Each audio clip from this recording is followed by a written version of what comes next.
The conflict began in 2014 when Russia took Crimea. Now Ukraine is trying to retake the Russian-occupied peninsula where Moscow stationed its Black Sea Fleet. Ukraine attacks military targets there almost on a daily basis. Overall, the Ukrainian counteroffensive is progressing slowly. In his recent visit to the U.S., President Selensky appeared to have gotten a commitment by the U.S. government for the delivery of ATACMS missiles, which the Ukrainian army can use to attack more targets in Crimea. And the first American Abrams tanks already arrived in Ukraine. So on to the point, we ask U.S. ATACMS missiles and Abrams tanks. Is Russia losing Crimea?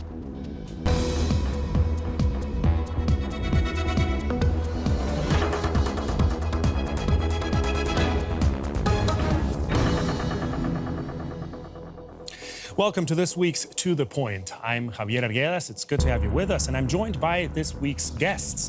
Cathryn Clüver Ashbrook is a German-American political scientist and a senior advisor for Germany's Bertelsmann Foundation. Thomas Wiegold is a journalist specializing in international defense and security policy. And Ben Hodges, former commander, U.S. Army Europe, and chairman of the GlobSec Future Security and Defense Council.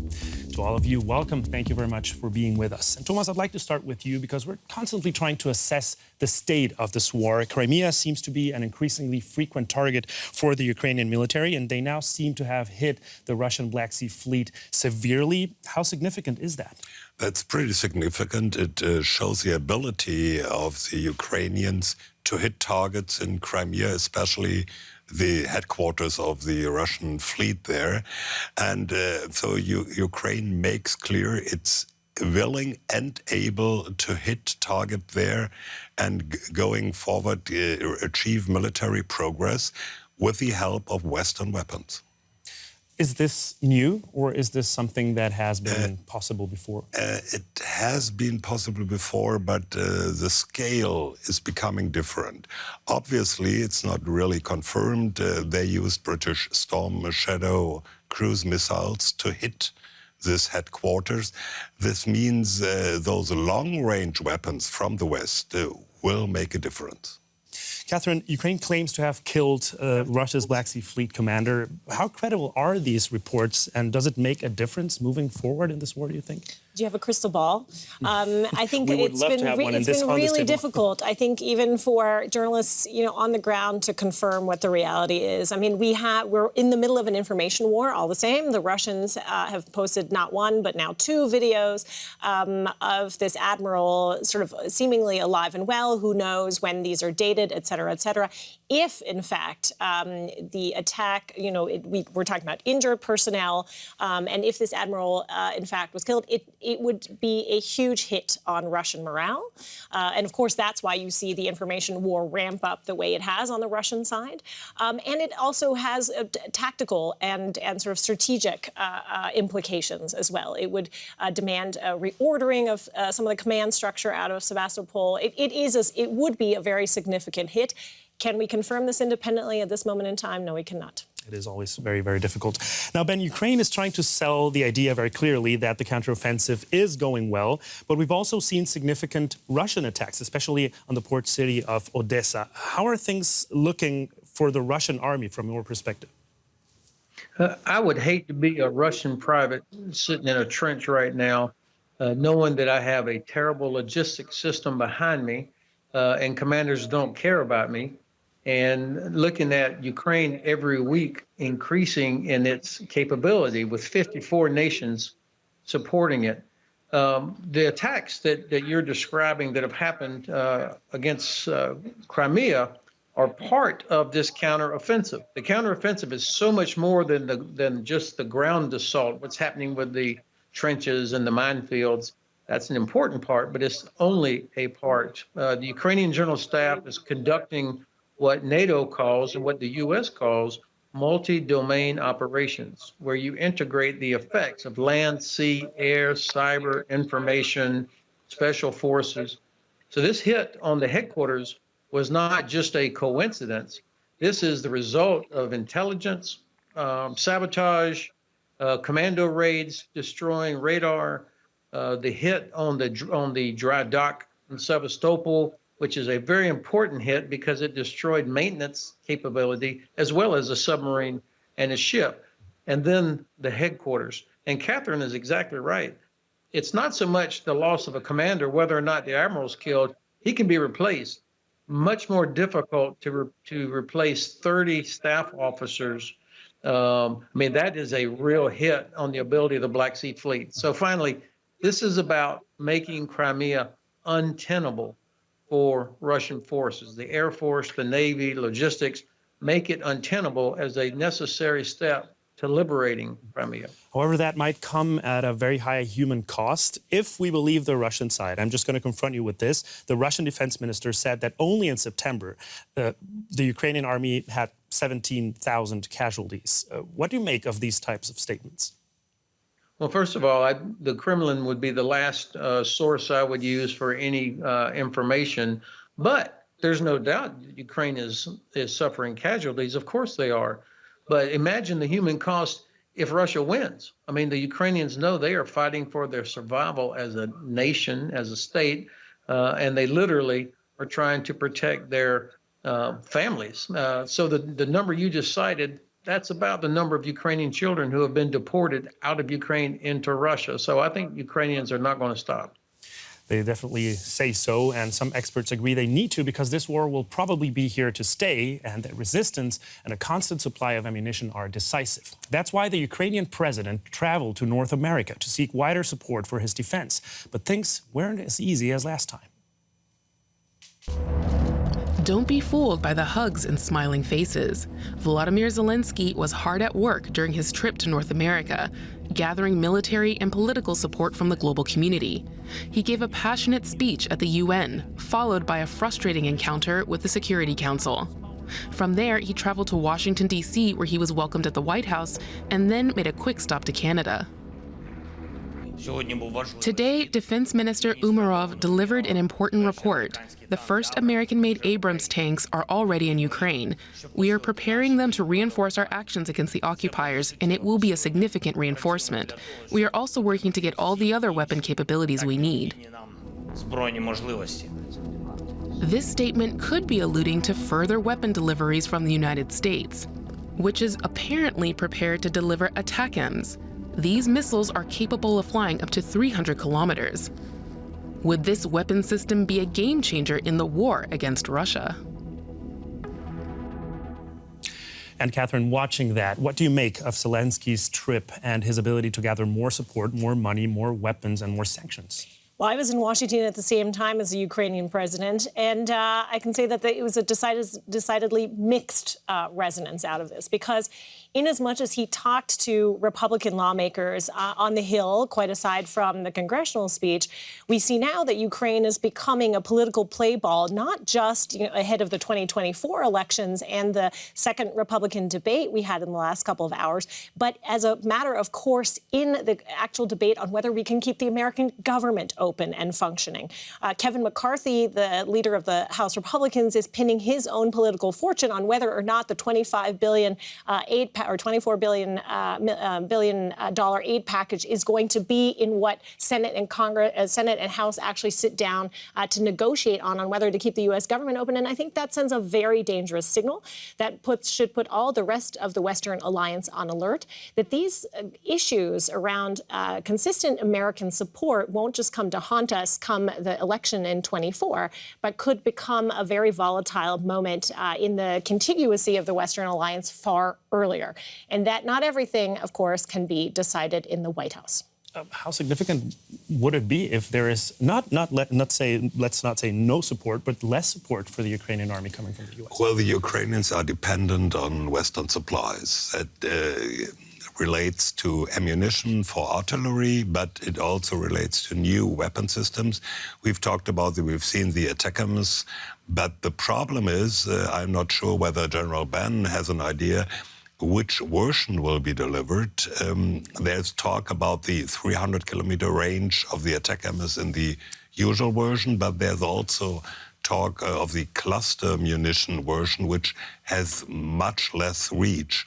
What the Ukraine needs is ammunition, weapon systems with a long range. So the details will make a difference.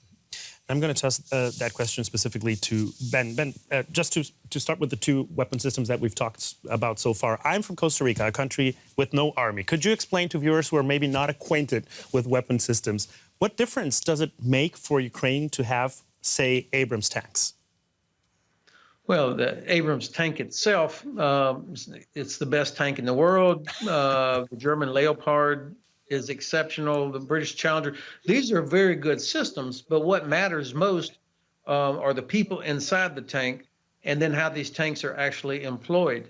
I'm sure the Ukrainians will make good use of the Abrams. There's enough for one battalion, 31 tanks in a Ukrainian tank battalion. I'm sure they also will protect the location and time of their employment until they're ready as well. But 31 tanks is not going to change the outcome of the war, but it obviously is going to help. Ukraine, however, seems to say that it will change or it will be decisive. Let's talk about the ATACMS missiles then, Thomas. Ukraine has been asking for them for months and months. Will that really change the course of the war? Well, first of all, we have to say there is no real single weapon system which will be a game changer. That has been when we talked about the tanks, when we talk about short distance missile systems. Everything will contribute, but it's not a single system which will completely lead to a different outcome of the war. It's the whole system, as Ben put it, multi-domain operations. Everything is of importance. And when we talk about the ATACMS, it's a reach which the Ukrainians want and which will make a difference if they get the long-range version. What exactly militarily would that imply to have this long range? This would mean that Ukraine would be able to reach logistic lines, supply points, command centers, all this stuff way beyond the range they have at the moment. So when we look at Crimea, there is a lot of possible targets for these long-range weapons. This also applies to the discussion about German cruise missiles, the Taurus. It's Sevastopol, which we have seen, wouldn't have been possible without these long-range systems. And also we are talking about the Kerch Bridge, which is a choke point for the supply of Crimea. If Ukraine is able to reach this bridge and to destroy it, this would make a difference. Now, Cathryn, we've seen Ukraine's allies very reluctant to deliver these types of weapons. Do you think it has to do with the fact that they would go into territory that Ukraine didn't have control on just a year ago? Well, here's the thing. It's a sort of coulda, woulda, shoulda piece. I mean, we've seen this now. What irritates me, and I think many of us who look at this very closely, is the fact that we don't seem to be learning out of our debates around when weapons are delivered and the kind of sequencing, and conversely, the kind of trust that we can put in the Ukrainians.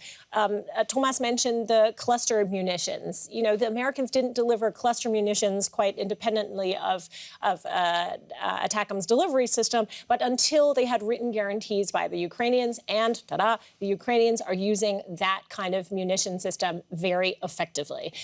We need to be supporting the Ukrainians such that they can have agility, such that they can have independence in their decision-making, and such that we trust their tactical ambitions. And this is where we're having difficulties across the transatlantic divide. The Americans feel that there should have been a slightly different tactical approach taken, but this is why the sequencing of the Selensky visit plus the Sevastopol attack technically should offer very powerful political arguments in Washington, at least in the defense circles, because it proves that they can use the British and French systems very effectively to the ambition of what the Americans have actually laid out. The Americans have been very skeptical of effectively this east and southern flank, the fight around Bakhmut. The Americans would have rather seen a surge into the south outright, would have cost a lot of Ukrainian lives, would have been very difficult to hold domestically. But that's the kind of work we need to be doing. And fundamentally, we need to learn out of our experience poor negotiations around the F-16. General Ben has said a number of times you would never send American troops into a land war like we have it without the appropriate air cover. We need to continue to make the Ukrainian army be flexible and agile. And when I use this word we, I mean the Western coalition, which above all needs needs to stick together. And certainly Ukraine is trying to make that point as well, especially announcing advances in its counteroffensive. After weeks of stalemate on the fronts, things seem to be going better for Ukraine. Important tactical gains have been made on several fronts in decisive weeks ahead of the European winter. Slow and steady is the key concept behind the Ukrainian counteroffensive, which finally managed to break through Russia's third line of defense last week. It appears to have worked in Tormak, located in the southeast region of Zaporizhia, Russia's regional logistical hub. Ukraine has also reported success from the fighting around Bakhmut. But their biggest blow was to Russian Black Sea Fleet headquarters in Sevastopol, where Ukraine is reporting a death toll of more than 30 Russian officers. It's the latest in a growing number of strikes on occupied Crimea, with the objective of making symbolic and strategic gains in the peninsula that lies at the heart of the conflict. But can Ukraine leverage the success to create a meaningful advantage? Or are we approaching another winter of grinding deadlock?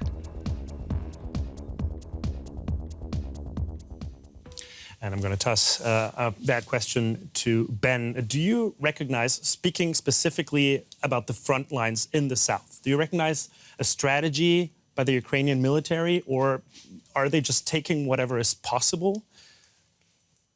No, this is all about Crimea. Crimea is the decisive terrain of this war. Ukraine knows it'll never be safe or secure, and they'll never be able to rebuild their economy as long as Russia occupies Crimea. And the Russians don't care about Donbass, except that that gives them the land bridge that connects Rostov down to Crimea. So if the Ukrainians are able to liberate Crimea, or at least make it untenable, unusable for Russian forces, then they're going to win this war. The land component of the counteroffensive is aimed at severing that land bridge. That's why places like Tokmak are so important, because once they get there, and then they can bring up other long-range weapons, exactly as Thomas said, to be able to go after Russian logistics. And once you have severed the land bridge, either by fire or by occupation, then the only thing that's left is the Kerch Bridge. And now Crimea is in a real fix. And so this entire counteroffensive is aimed at isolation of Crimea, making it untenable, and eventually liberating it. Now, long-range precision fire are the key here, whether it's an ATACMS or Taurus, more Storm Shadow or Scalp, or the ground-launched small-diameter bombs, drones, whatever it is, the capability that the Ukrainians need is to be able to pound Sevastopol, the air base at Saki, the logistics hub at Zhankoy. And if this is happening 2 or 3 times a day, week after week, there's no way that the Russian Navy can continue to operate from there, or the Air Force can operate from there. Taking back Crimea always sounds like such an ambitious goal. Thomas, do you agree that this is a realistic goal that we could be seeing? Well, maybe we should not focus too much on only talking about a military conquest of Crimea. It's always talked about, could the Ukrainian army take Crimea? I think that's the wrong approach. Could the Ukrainians be in a position to force the Russians to talk about Crimea, to start negotiations about Crimea? I think that's the realistic point to talk about. I don't think that we'll see Ukrainian tanks rolling down to the Kerch Bridge. That's not the point. Do you agree, Ben? Is that not the point? Well, Thomas is a journalist I've respected for years, but of course I completely disagree with him on this. The point is not, are tanks going to roll down to the Kerch Bridge? The point is, are the Russians going to be forced, the Russian military forced to leave Crimea? That is the key. As long as the Black Sea Fleet is able to sit there in Sevastopol, then they have no problem launching caliber missiles against Ukrainian cities and the power grid. Now, look, I overestimated the willingness of the West to provide what was needed, and therefore I projected that Crimea would be liberated earlier than, obviously it's not going to happen that way. My president has got to lay out what our objective is. That's the thing that's missing here. If the president were to say, and talk to the American people like they were adults and say, look, it's in our interest that Ukraine is successful. It's in our interest that Ukraine is able to eject Russia back to the 1991 borders. It's in Europe's advantage that this happens, and we want Ukraine to win. That's our objective, not this empty, we're with you for as long as it takes. So if we say we want to win, then there's no more excuses about how many ATACMS or how long it takes to train an F-16 pilot or how much fuel Abrams tank burns. And then I think we'll see the Bundeskanzler agree to provide Taurus. I mean, they pretty much have said that, and there'll be no more excuses about Taurus as well. But Cathryn, why is it so difficult to sell to the American people? To the American people? Because the American people don't generally focus on foreign policy, and Ukraine is a very long, very far away. But it is remarkable that we've now had two primary debates for the Republican Party where Ukraine has launched a major screaming match on a stage of people who would be lining up to possibly be a Republican candidate. And it's interesting what General Ben just said, because Vice President Pence, again, who used to be part of a Trump administration where Ukraine became a play ball of a first impeachment process, yelled at Vivek Ramaswamy in the debate yesterday to say, look, we cannot lose Ukraine to Russia. Russia will be at our, front door.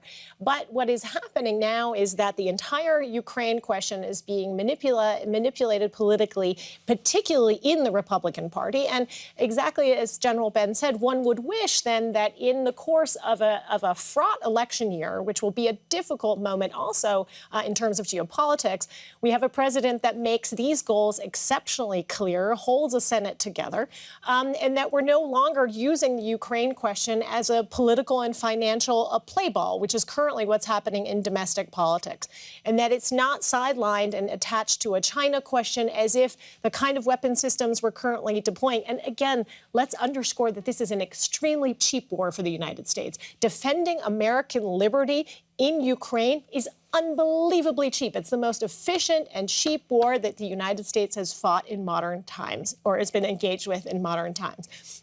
And that's the narrative it needs to stick to, because what's at the wider stake is, of course, the systems architecture that we have long built our wealth and security on. And if that becomes increasingly part of a narrative, and if the GOP Reaganites can hold their party's feet to the fire, we'd be in a much better position. Is that going to happen?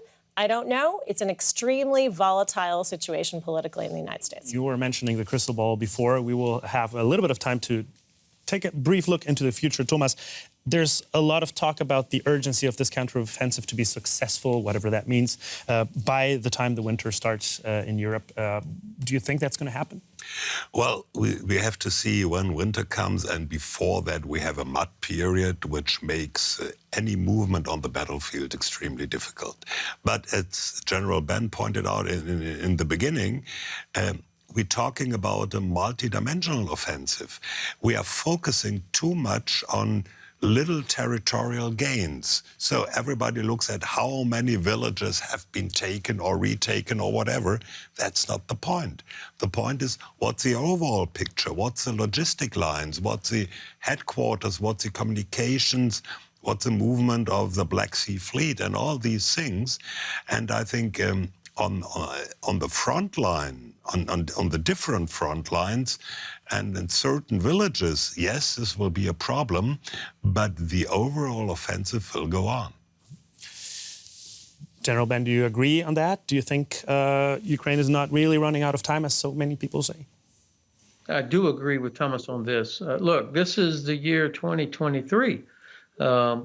We used to, in the old days, in the 18th and 19th century, armies would go into winter quarters because they depended on horses and oxen to pull wagons and artillery. And so they could only do campaigns when you had grass available. When there's no grass available because of winter, they go into winter quarters. Now in 2023, of course, we can go around the clock every day. But it is a fact that this part of Ukraine, the soil, when it's wet, is a very nasty type of mud. So it will restrict some ground movement. But Ukrainians know they cannot hesitate at all. They cannot give the Russians one day to try and strengthen defenses or regroup, resupply, rebuild their formations. So I anticipate that they will maintain pressure using a multi-domain approach and not give the Russians any chance. We'll see how that goes. That's all the time we have for this edition of To The Point. Thank you to all three of you, and especially for you for watching. Remember that you can always watch our YouTube videos as well. Just look for DW News and the current To The Point episode. I'll see you next time.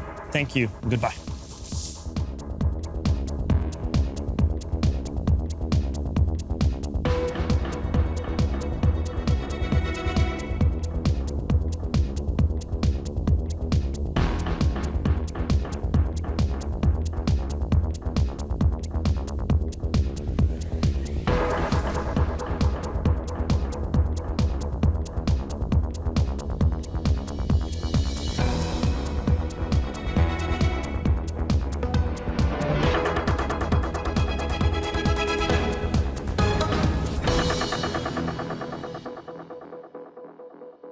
That's